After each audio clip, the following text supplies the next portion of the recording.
Father Sam.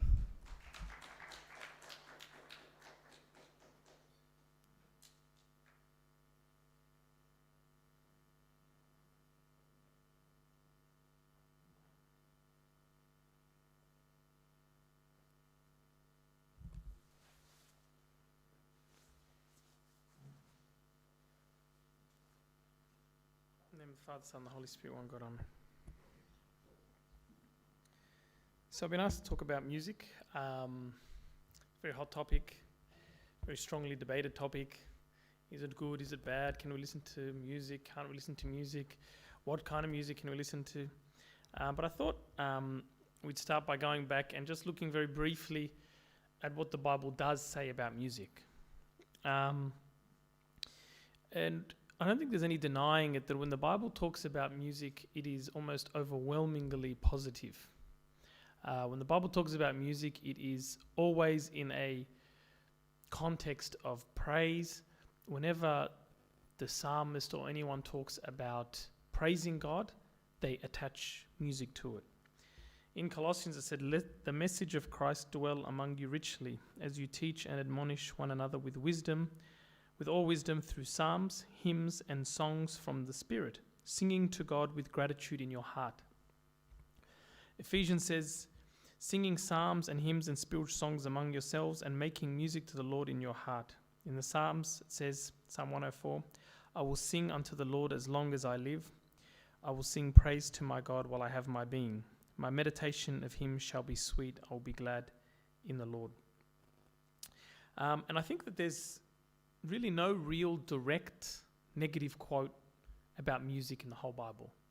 I didn't read the whole Bible in preparation for this talk, but I did some quick Googling, and I couldn't find a single negative reference specific to music, saying music is bad. In no time did I come across anything like that. And if you look in the Bible, music is the primary means of expressing praise and expressing love to God.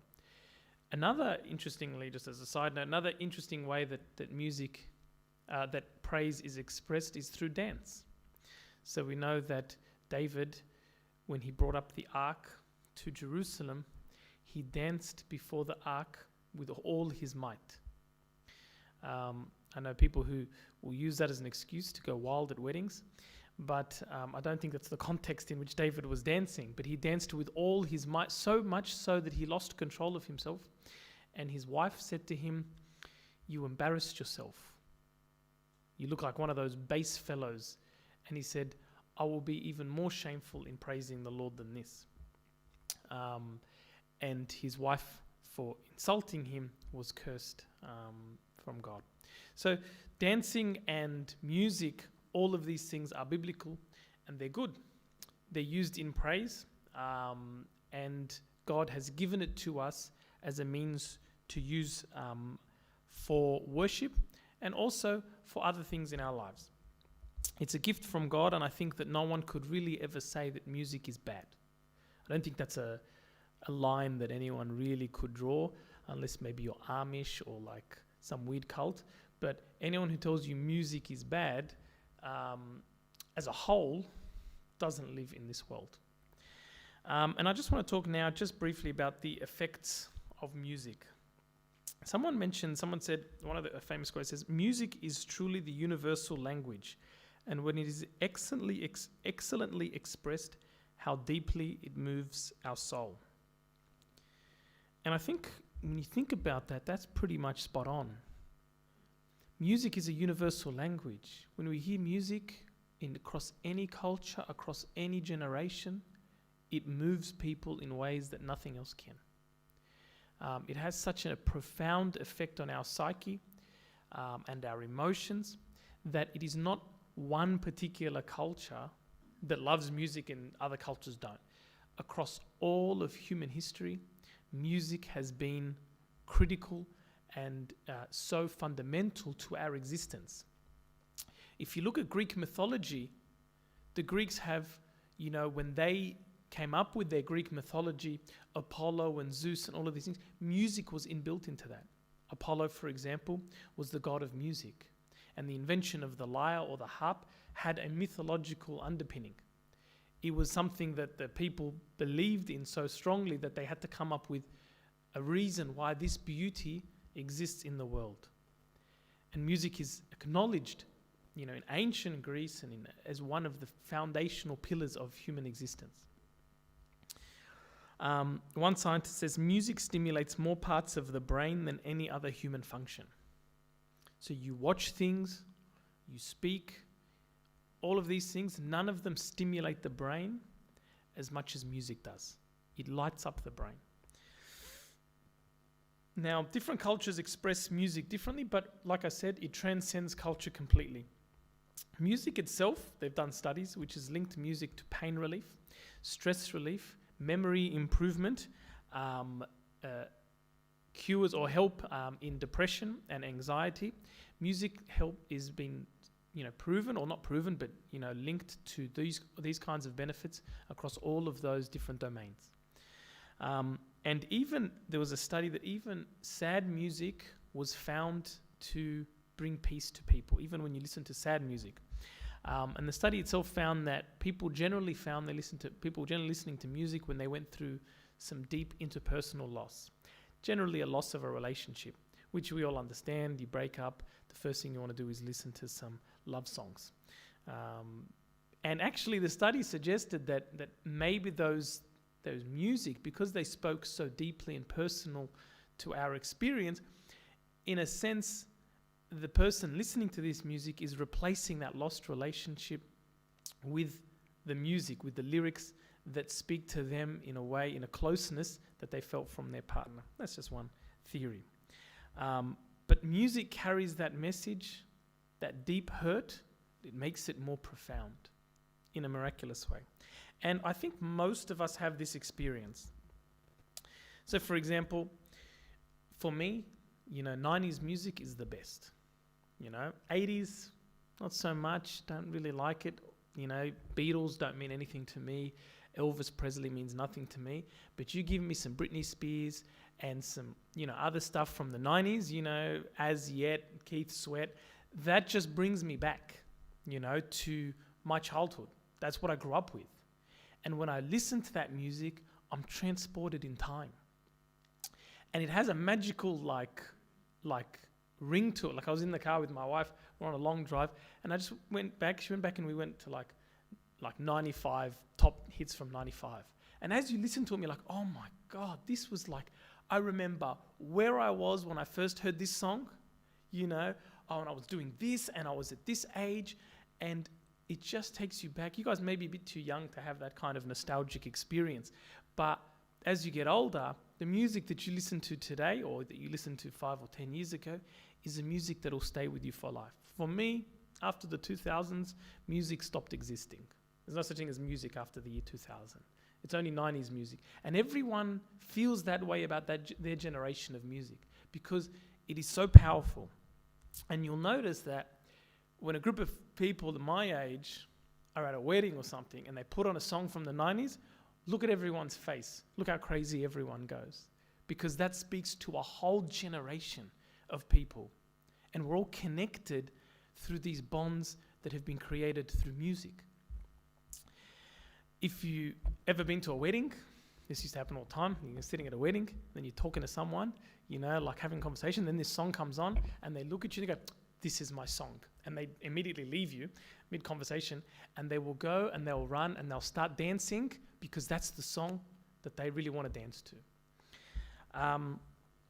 Growing up, I used to listen to 90s music, but, a small confession, which I may have mentioned before, I always used to listen to rap music.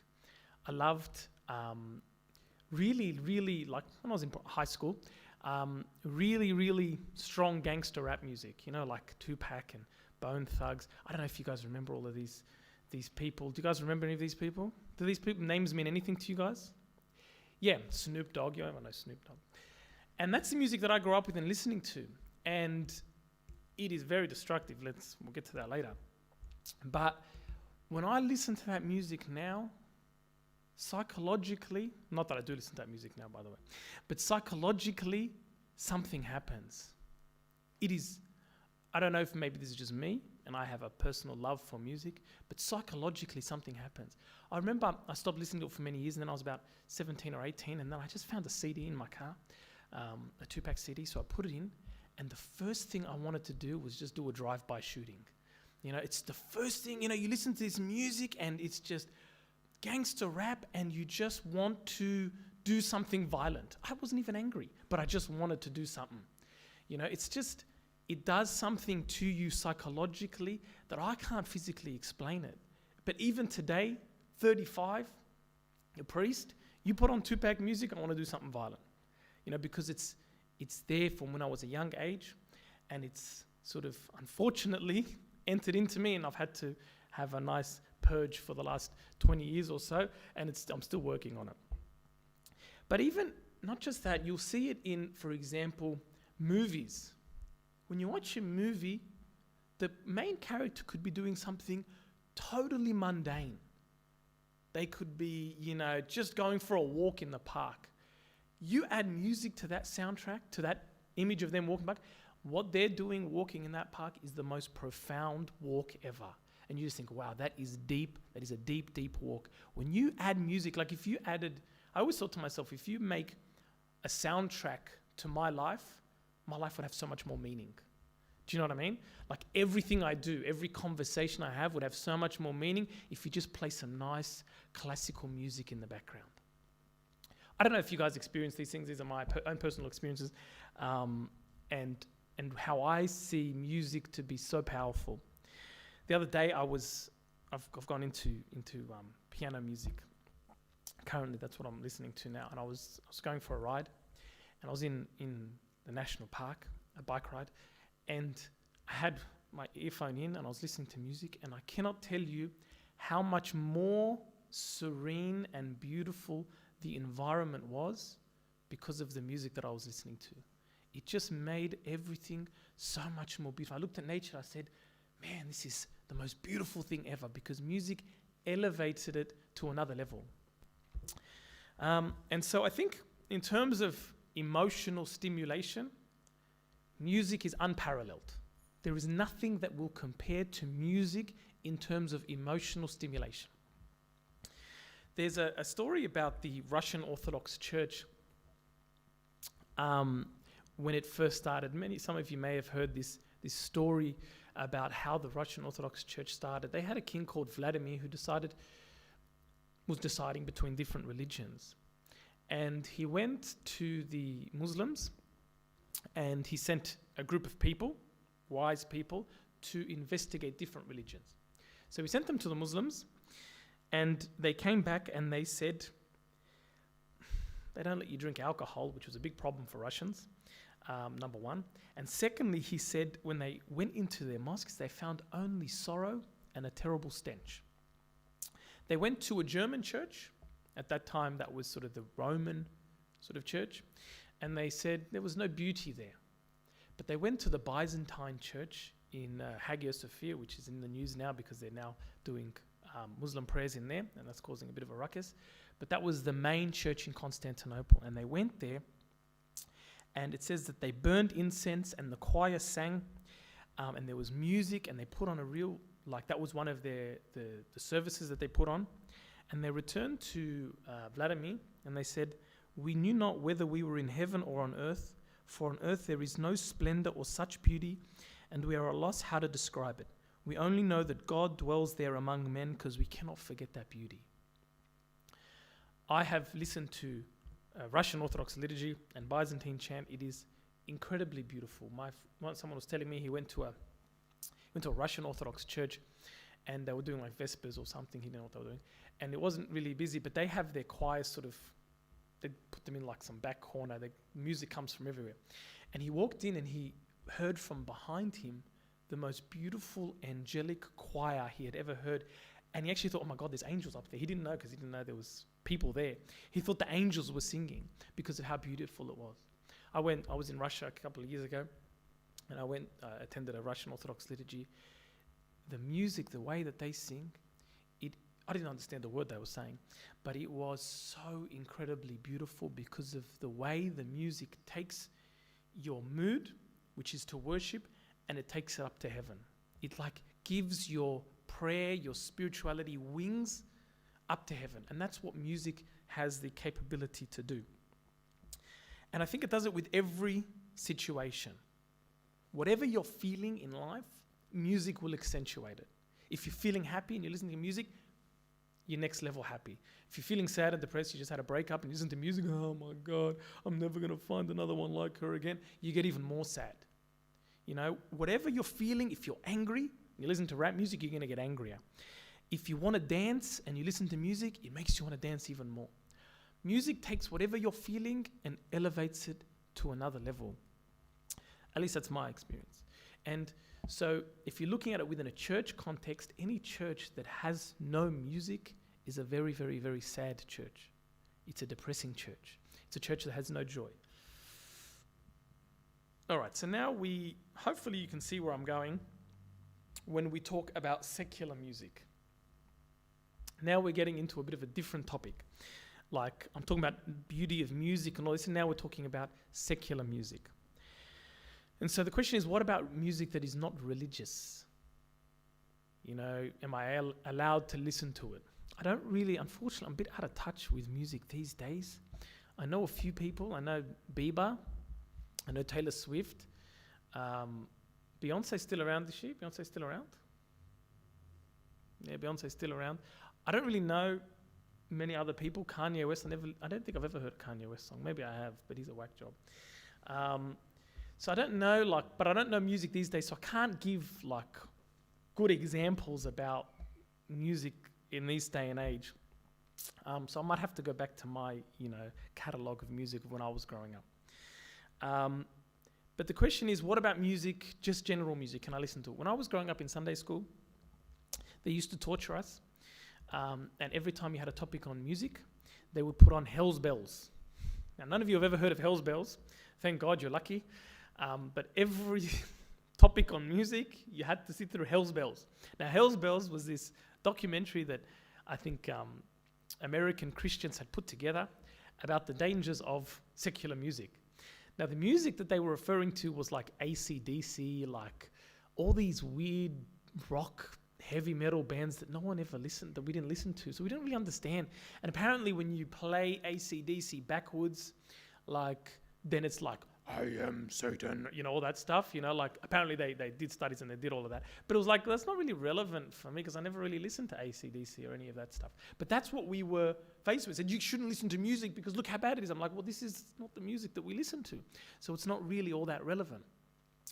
But I think looking at it as a whole, someone who's gone through the whole gamut of different genres of music, I think on the whole you can say secular music is unhealthy for the most part.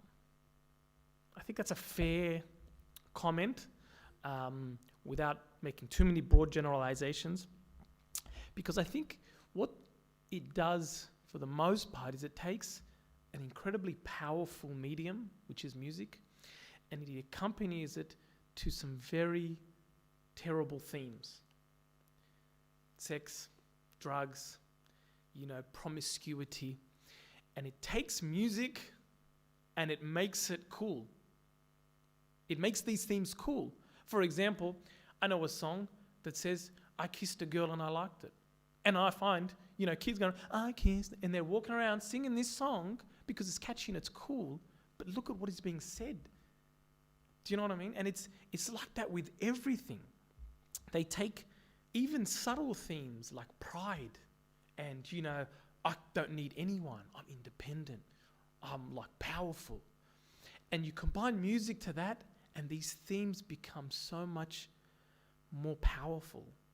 They penetrate so much deeper into a person when they're accompanied with music. Someone comes to you and say, hey, I kissed a girl and I liked you. Like, whatever, man, that's just weird. But if they come to music, it becomes a catchy theme. It becomes, oh, it's cool, that's all right. Everyone can do whatever they like. All of these music is taken in this way and corrupted by the themes that it accompanies.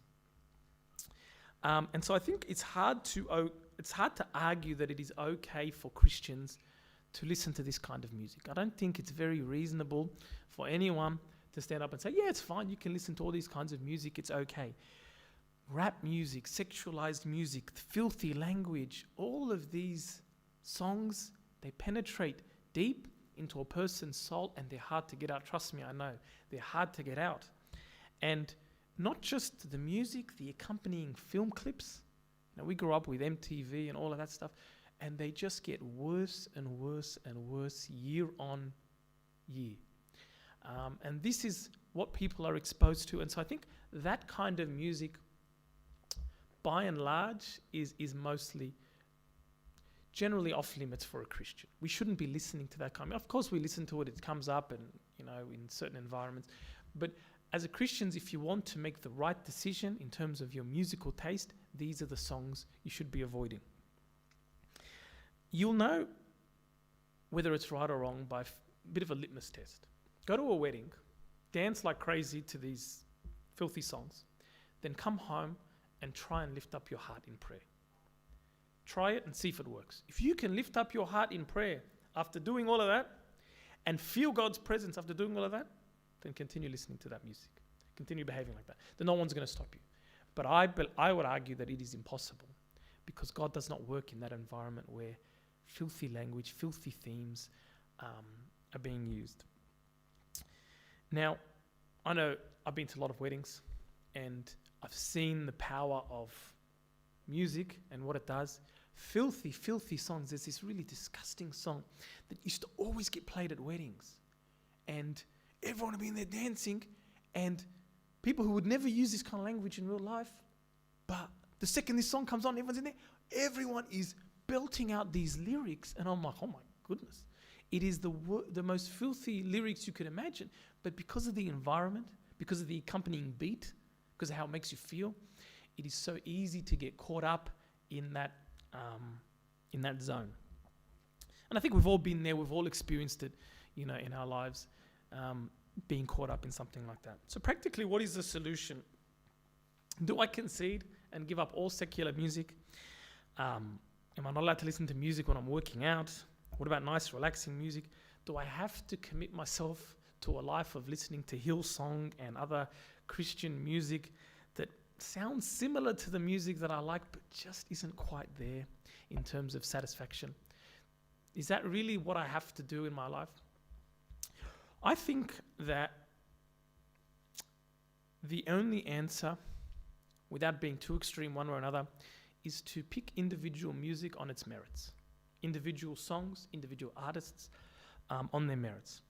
Maybe for saints, people that are on a high spiritual level, tasbeha and, worship music is the only kind of music that they will ever allow their ears to listen to, because they're on that high level, and that is a good thing. And we should all be working to get to that level where we are only looking for those things. But for us that are on the path to that, we don't have to be so extreme. I think that, that's probably the end goal, where we're only listening to godly music. But in the meantime, when we're young and want to go to the gym and want to put something in our ears and give us some, psych up to bench press or whatever it is we do, then it's okay to listen to some other kinds of music. But there has to be a criteria. There has to be a way of differentiating. So, for example, there's nothing wrong to listening with music that is pure, that is clean, even if technically it's not religious. Because in many ways, when you listen to this music, sometimes you can put a religious spin on the music. Sometimes the music is so vague and the lyrics are so vague that you can put a religious spin on it. So that's one possibility. And if you think about different kinds of music, classical music, I'm not saying you just have to listen to classical music, but classical music, opera music, or any other kind of music that speaks to the basic human condition, speaks to what it is to be human. Like, for example, overcoming adversity or recovering from a loss of a loved one, for example, or love songs, which describe the love between a man and a woman, or, parents and a child, or whatever.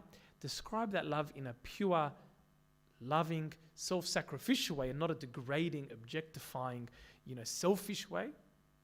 There's nothing wrong with that kind of music,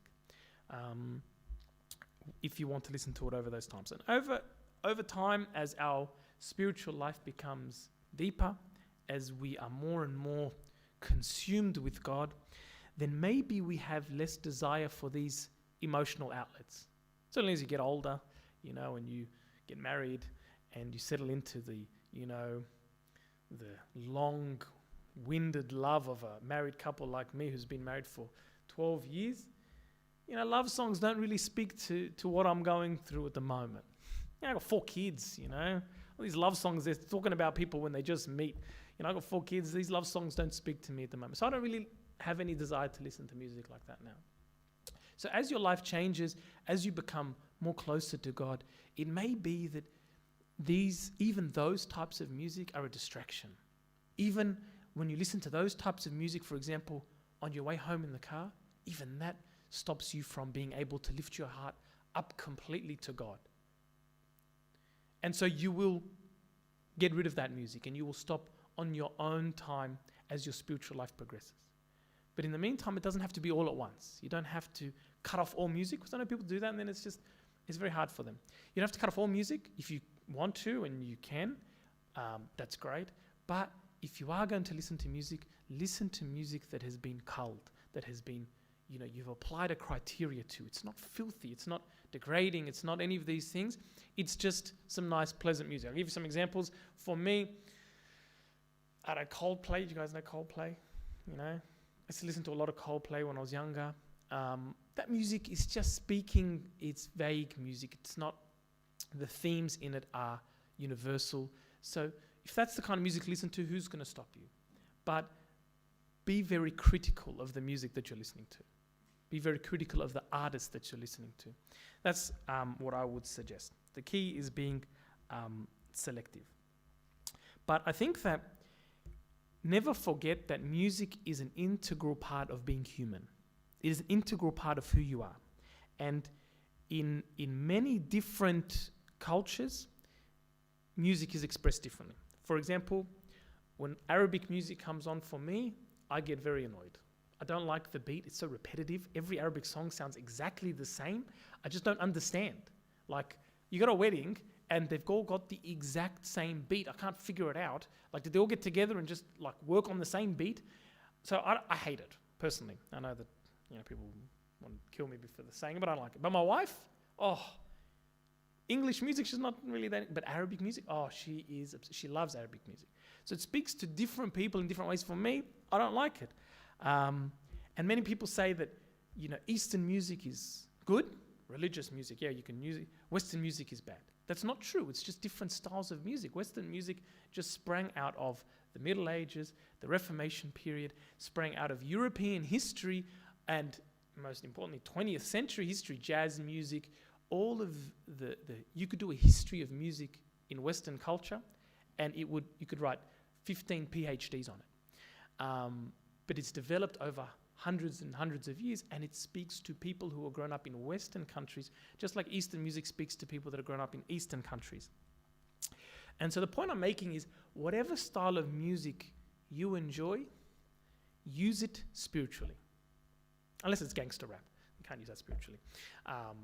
Or you know what I mean. But the specific type of music, if you like worship music, English, Western style worship music, use them in your spiritual life. And if you like the Eastern style of worship music, use whatever music moves your heart in your own personal spiritual life. Because music, like I said, when you come to pray, you could be dry. You add music to the mix, it gives your prayer wings. It gets you in the mood to pray.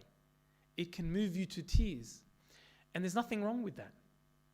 People say, but you're just using, it's just all emotions.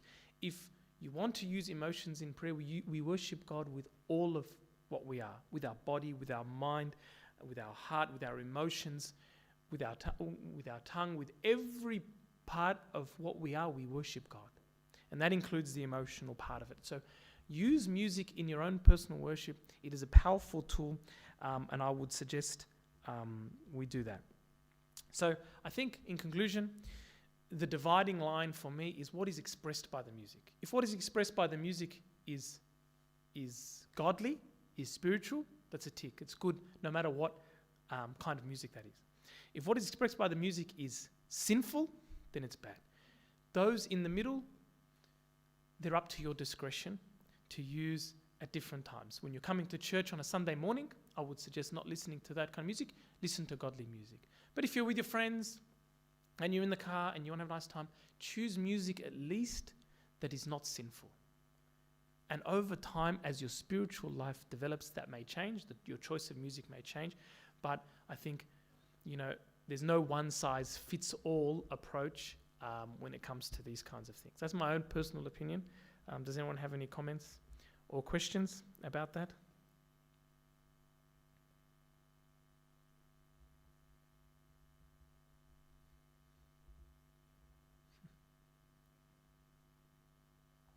Guess not.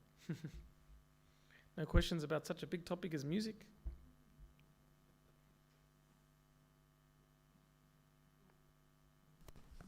Wait, sorry.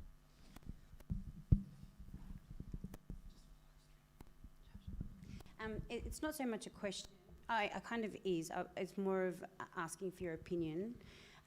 What I find, I don't listen to music anymore. The last time I listened to music was a few years ago, and it was Bruno Mars, and I loved the music, but it started to constantly play in my head. So I'd listen to it, and then, an hour later, I'd find myself singing these disgusting words, and I was like, oh my gosh, this is terrible. So obviously I had to give it up. And so I did, but what about that? If people listen to music and it's, like you said, it enters into their soul, and even though the words may not be bad, and they're kind of pure words, like you said, I mean, not holy words, but not just worldly, but not sinful, isn't that consuming the soul's energy where it could be an opportunity to hear God? Definitely. And that's what I was saying, that as our spiritual life grows, it is ideal that we cut away these distractions. But to make a blanket rule, all secular music is bad except for godly music, is hard to apply for young people who are attending weddings, who hang out with their friends. It's hard to apply that strictly. So, for example, Bruno Mars, if you find, I don't really know much of his music, but if you find that his songs are bad themes, they're about, then that fits into that category that I said, that we shouldn't be listening to that kind of music. My suggestion is that if you're picking music, pick music that is clean, is pure, the themes are good. But even that music can be a distraction from my spirituality.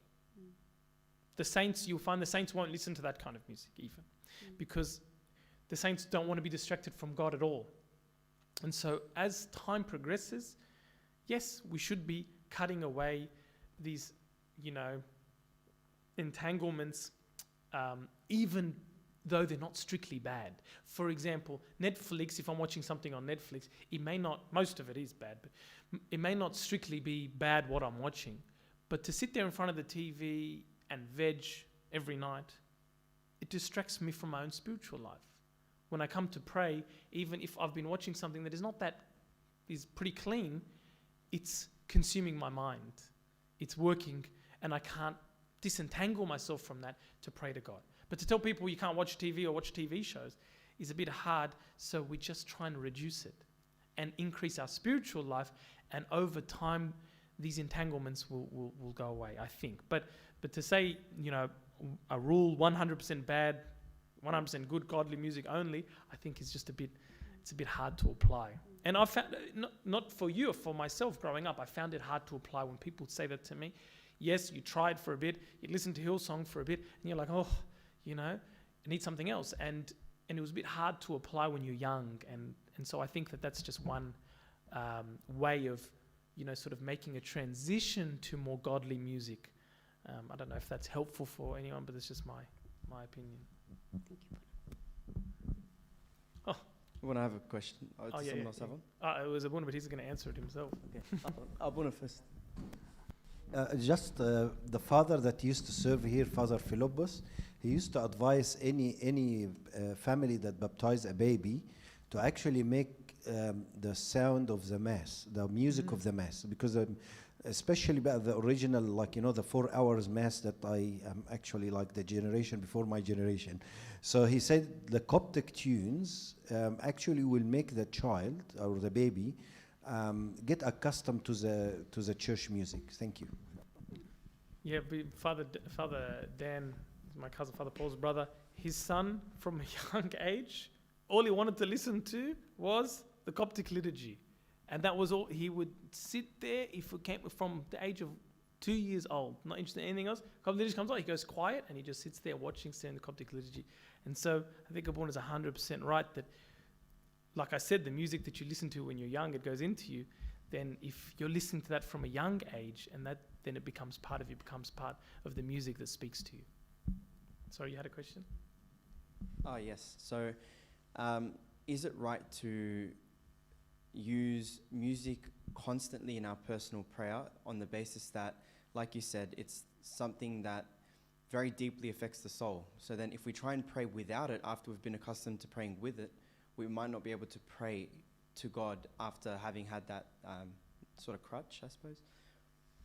Maybe. Not necessarily my experience, I'm not sure about, but I think it's everyone's personal prayer is deeply personal, and everyone's personal prayer life is very unique.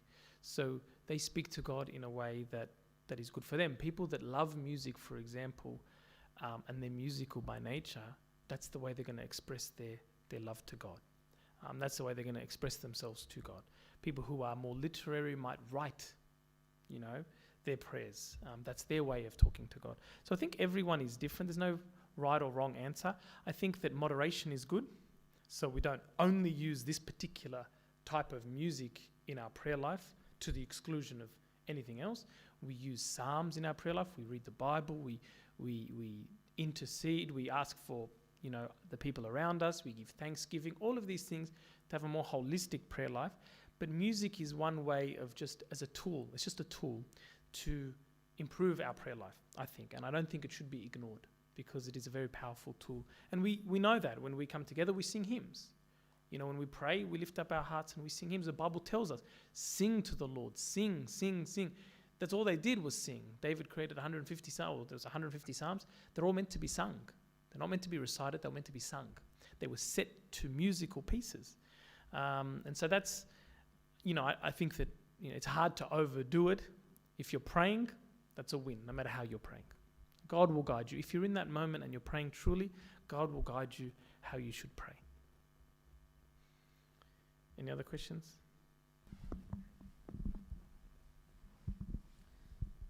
I just wanted to get your thoughts on some of the newer music that's Christian, like by Christian rappers. It might be just that, it might sound like gangster rap, for example, but the themes in it are actually good and noble, for example. But the beats might sound quite similar to stuff that might not be as noble. So what are your thoughts on that? I don't like to make big statements because I don't like to, my experience is only my experience and I don't know other people's experience of music. My personal opinion is music that is worship music should be prayerful. It should encourage prayer. I find loud beats, really heavy bass guitar, electric guitar, that doesn't really make for a very prayerful feeling, does it? That's more the type of music you just want to get up and dance to. Whereas, we know our God is a God of order. He's a God of silence. He's a God of stillness. And if the music that we're listening to is pumping, pumping, pumping, pumping, pumping, even the music that I mentioned, which might have good themes, if it's pumping in our head, like I said, you still won't be able to enter into your room and pray to God. You still won't be able to lift up your heart to God in prayer, in an easy way. So I'm of the opinion that music that is prayerful is softer music, is music that is to get you in the mood for prayer. Music with a loud beat and drums, they're not very prayerful. So I don't think that kind of music is very much going to help, because it works on a different set of emotions. I don't think that kind of music is going to help in our spiritual life. But at the end of the day, if that's your replacement, if you're listening to rock music or gangster rap, and that's your way of transitioning out of it, okay, I can't. That's everyone's individual journey, I suppose.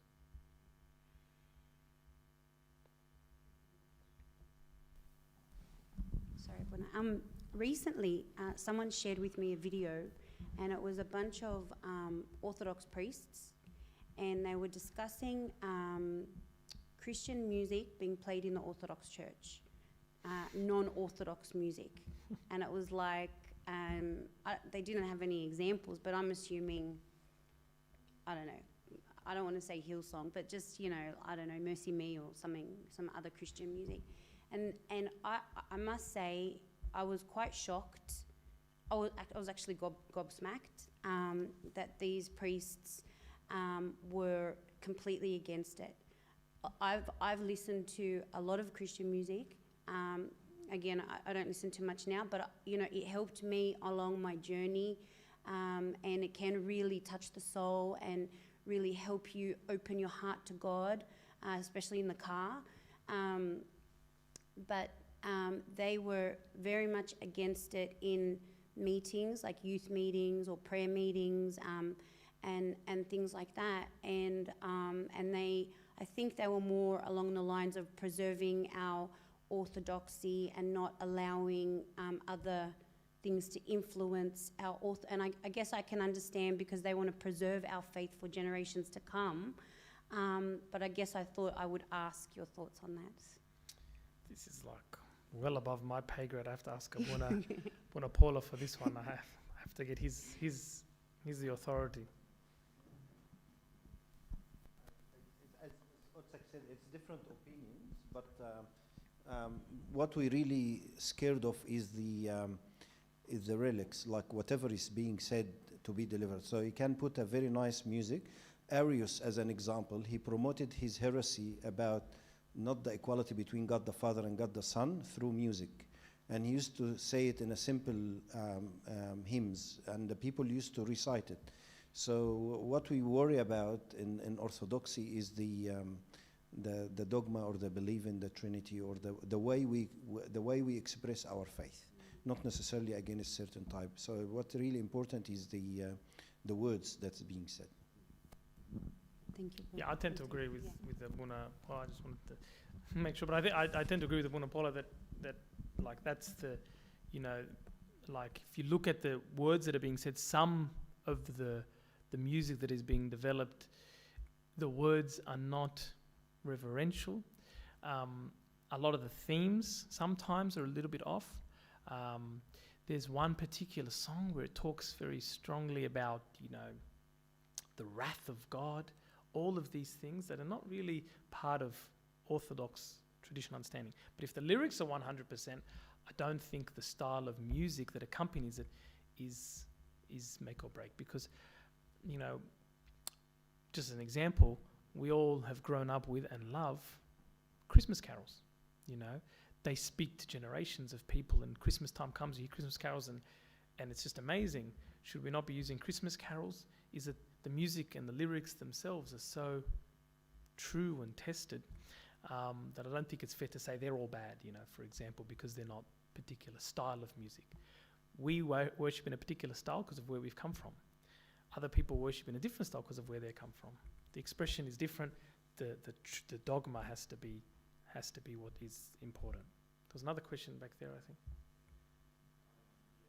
I just wanted to know, you responded to Andrew's question about loud music and, like the beats. What if there's Coptic hymns that have those beats? Like, it's not sung in the church, but they're like uploaded online, where there's like a guitar or a lute playing in the background, and it seems like the beat is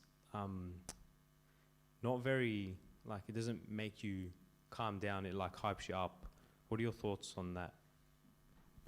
Hard to say without knowing specifically what you're talking about, but I mean, like, what I was talking about is not, accompanying instruments. Guitars are very melodic and they're beautiful. It's music that we are familiar with, the piano, things like that. So it's not the particular instrument's problem. I think it's the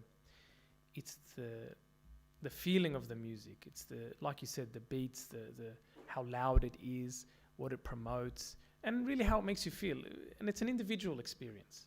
If there's good lyrics and music that music you enjoy, even if it doesn't put you in the mood for prayer, if it's replacing worse music, maybe that's okay as you transition. There's nothing wrong with that. I don't really have much of an opinion when it comes to that, because I don't really know which particular song you're talking about. I've never heard of Coptic music, like in Coptic language. It's like in Arabic, English. Okay. Yeah.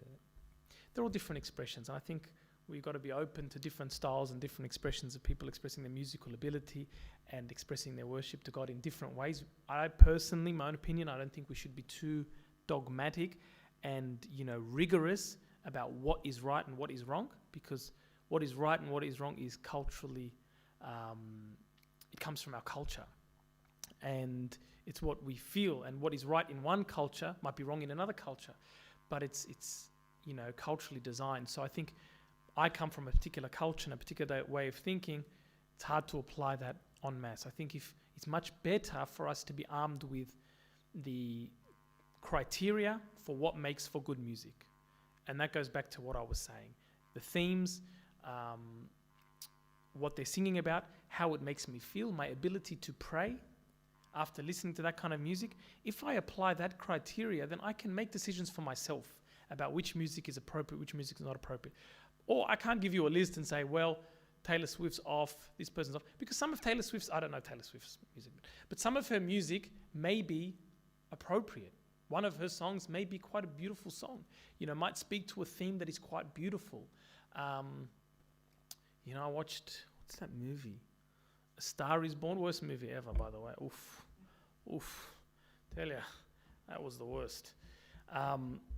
But the music that was from that music was quite powerful and quite meaningful. Now, is that music bad in and of itself?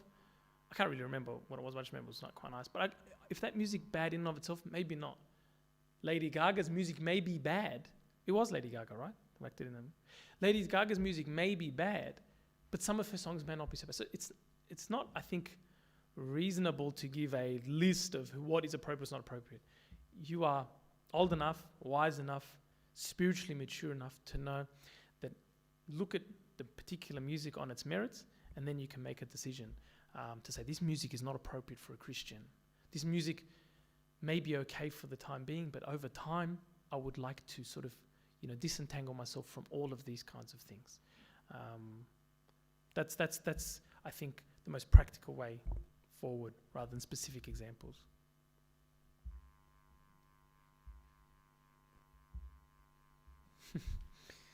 It's going to be a good one. I just have a question. Do you think it's possible to kind of separate yourself? So let's say you're listening to not really simple music, but like modern day secular music at the gym, for example, and it's like heavy. It's like it's giving you a pump, right? Do you think you're able to separate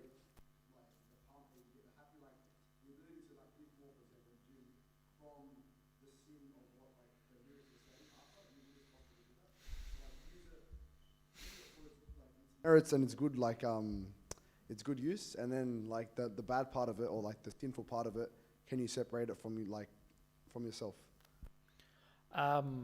Personally, I think no. My own personal opinion.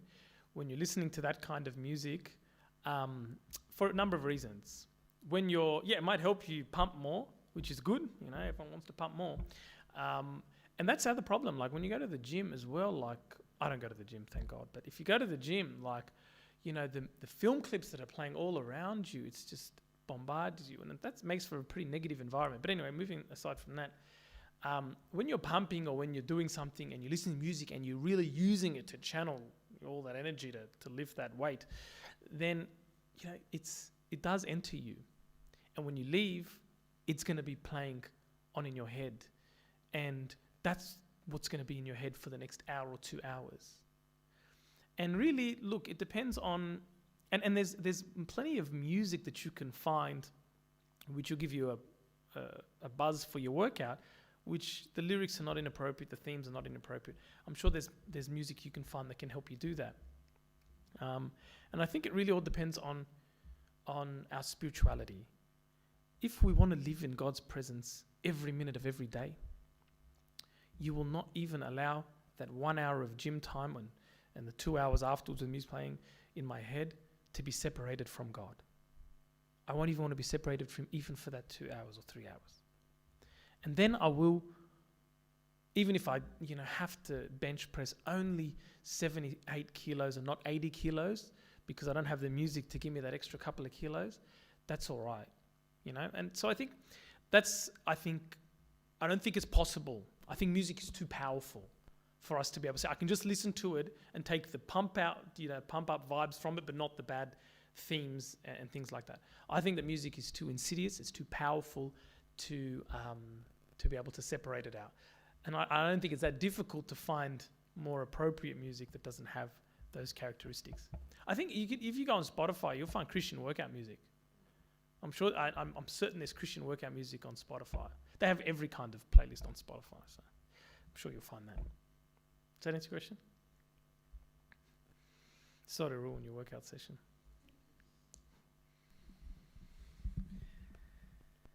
Any other questions? Glory be to God forever.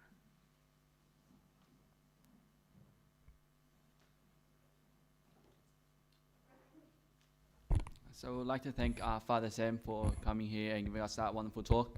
I liked how he kind of advised us that we need to concentrate and think of what we're listening to and make sure that we're listening to something that pushes us forward through our spiritual life rather than pushing us